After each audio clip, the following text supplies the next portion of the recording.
Hello world, welcome back to the Razor RC. Today we're looking at the Team Corelli Asuga. This is a 6S capable 4-wheel drive buggy, like a basher buggy, but it's not your typical A-scale like most of the other Team Corelli bashers. It is larger.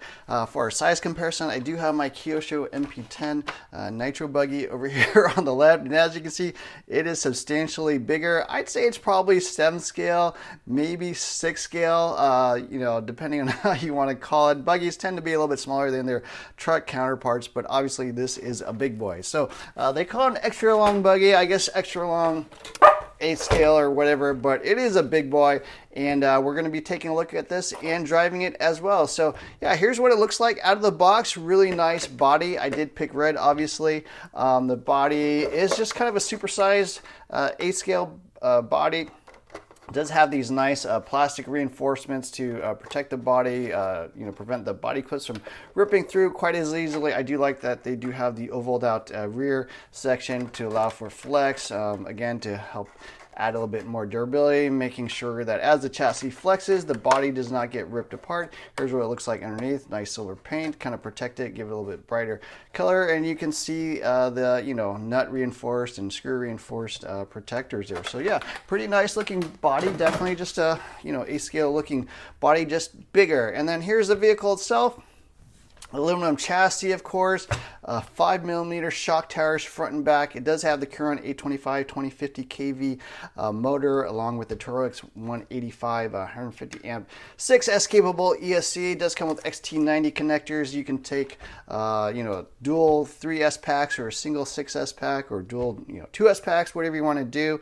I would consider this to be basically the first of their 5th generation of vehicles. So they did have the original V1s and V2s, which was their first lineup of the 6S stuff, and then they went to like the 2021s where they added like additional top braces, and then the 2022s where they really started upgrading a lot and redesigning the whole chassis, the front section, the tower to tower stuff. So that would be like the Skeeter and the Kronos XTR 2022s, and then this is kind of what I would consider like the 5th generation stuff. So they again beefed up the durability quite a bit by adding a bunch more bracing. So they did again redesign the top plate here. The center chassis bracing on these buggies is quite a bit different. I don't know what you call this. I think they call it a hybrid plastic and aluminum center bracing, but to me, I would call it kind of like diamond-shaped bracing. I sometimes invent new terms just to see who's listening, and then sometimes it catches on. But again, some other updates, they did redesign the diffs here in the front. So the diff cases I think are the same, but it's basically like triple reinforced. So you got screws that go through the bumper here into the diff case, and they've got hinge pins that hinge pin braces that bolt onto the diffs, and then again additional bolts that bolt the hinge pin braces to the chassis. So it cannot move at all. Nice aluminum hinge pin braces. Here's the front bumper. You got, yeah, nice little aluminum pieces there, little aluminum spacers as well, again, to help prevent the arms from ripping out of the hinge pin braces. You got that in the front and the back. Upper and lower arms, of course, pivot ball suspension, 17mm hexes with aluminum wheel nuts. I don't believe they're serrated, so an upgrade you might want to consider is getting serrated wheel nuts. Just help keep the tires on a little bit better. Tires are bigger than your standard A-scale stuff, so yeah, they don't fit, or you would have to find 7-scale buggies, I guess, to fit onto this. The mesh seemed perfect out of the box. Adjustable motor mesh, of course. A nice little cover here. This vehicle is just massively reinforced. A lot of durability improvements in this 5th generation stuff. It does have the composite links that they've been using for a couple years now, just a little bit more durable than the you know, steel and rod-end style that you typically find. Arms, front, top, and bottom do have inserts for stiffeners and stuff, so you can tune the flex on these. They are very durable, very beefy. I don't really have problems with these types of arms. I find them a lot more durable than their V1 and V2 counterparts. Body posts look pretty nice. They look like they're actually adjustable, so it looks like there's screws here to raise and lower them. I'm not sure you would ever really need to do that, but that is pretty nice. Suspension feels awesome.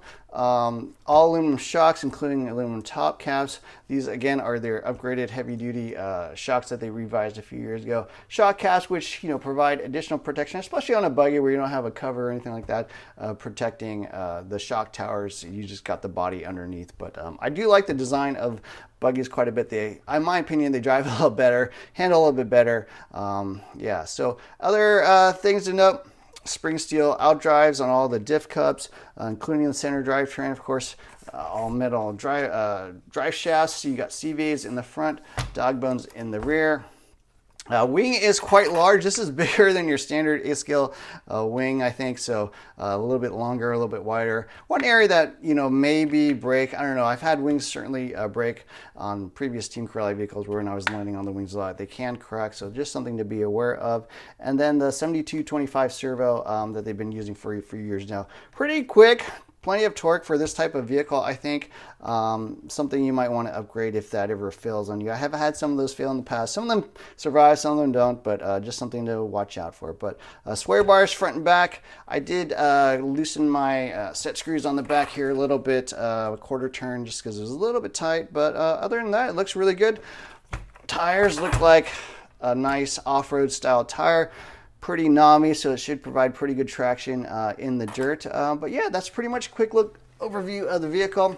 Here's the radio, CT2R.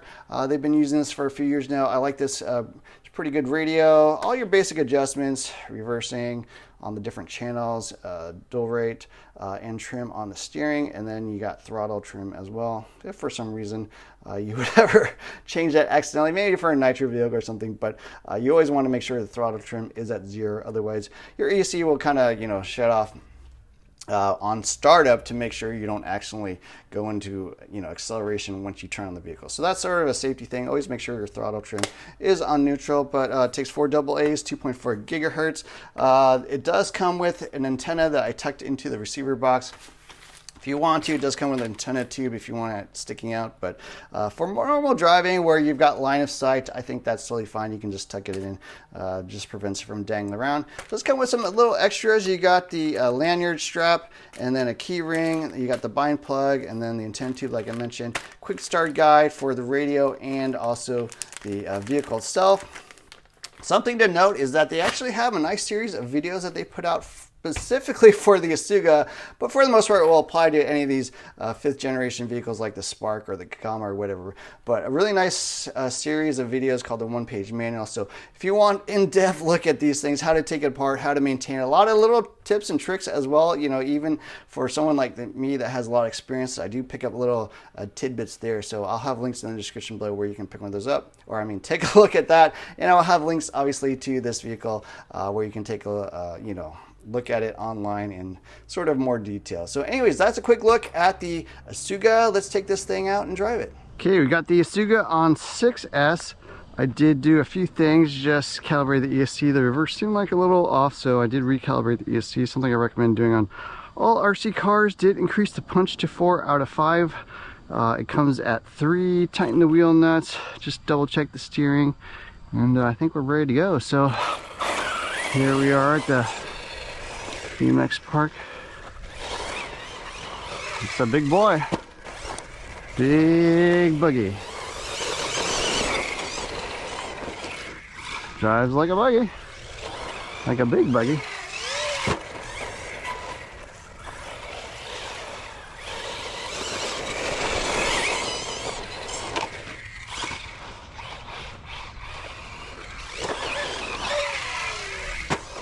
Fun though.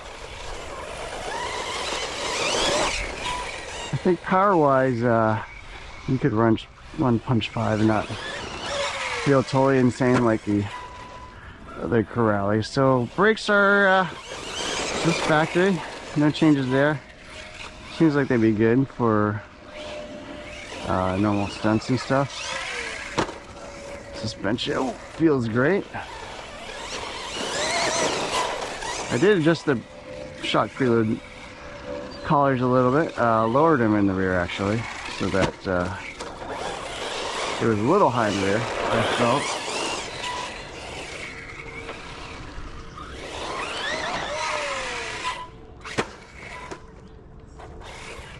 Alrighty. And plenty of power, even for a bigger RC car like this. Whoops, I should have stayed on throttle. Yeah.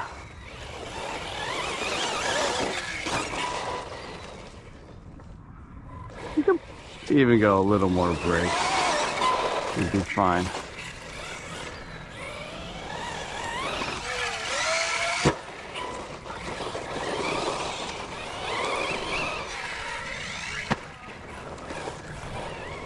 But just a little terror.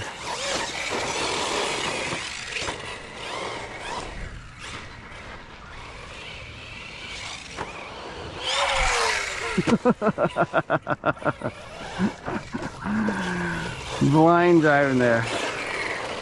That's something I usually do. Driving by sound. Let's do some bigger jumps.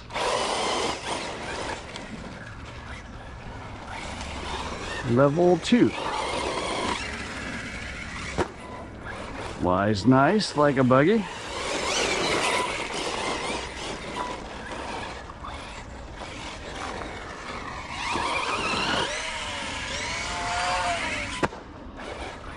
Backflips. Backflipping buggies.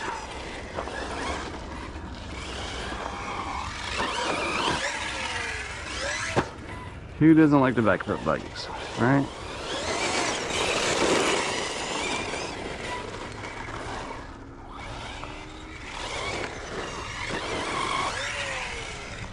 Oops, I think I landed that wrong. Yeah, a little sideways. One thing I'll say, out of all the 6S rallies I've tried, that would be the Dementor, the Punisher, the Kagama, the Kronos XTR. This is probably the easiest to drive because it's a little bit longer.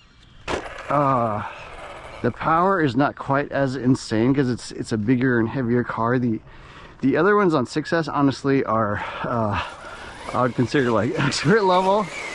This is like advanced, intermediate, maybe beginning expert level. You know, it's definitely much more controllable, and things don't happen quite so insanely like they do with other vehicles.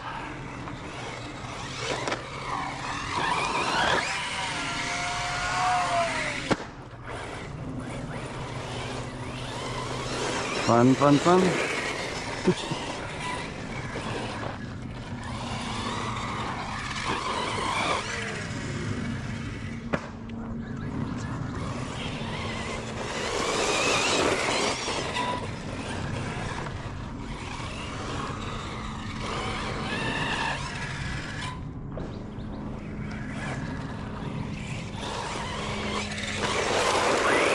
Tires hook up well. These are pretty good basher tires. I like them. On dirt, really good tires.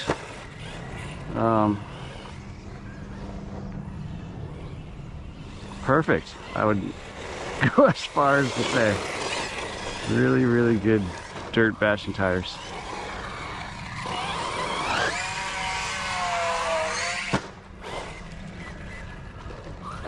Oops.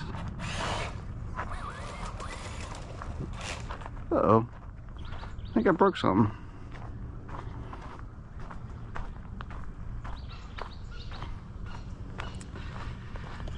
So oh, interesting, the upper arm tore through the hinge pin there, so looks like I didn't bend anything, just kind of ripped out. So yeah, it looks like at the seam, just kind of cracked at the seam there. Hinge pin, everything else looks okay. So well, did not crash it and jumped it whatever 25-30 feet high backflip. So I will need to get some upper arms, maybe manufacturing defect or something, but yeah, looks like it just kind of tore through. You can see a little crack there, but overall fun buggy. I'm trying to think, is this my favorite Corrali so far? I like the Kagama a lot. I think that's a good platform. This backflips, obviously, goes super high. It's actually easier to drive, and I like the size. I wasn't sure about a 7 scale buggy, but I have a lot of 8 scale buggies, and those are fun, but definitely this bigger size makes it a little bit more bashable and easier to drive, and you can handle a little bit bumpier terrain and stuff like that. So yeah, anyways, there it is. First run of the Corrali Asuga XLR. Obviously I'm going to fix that thing up and take this thing out some more. So anyways, I hope you enjoyed this video. Don't forget to hit the like, share, subscribe buttons. Look for more videos soon. Thanks for watching.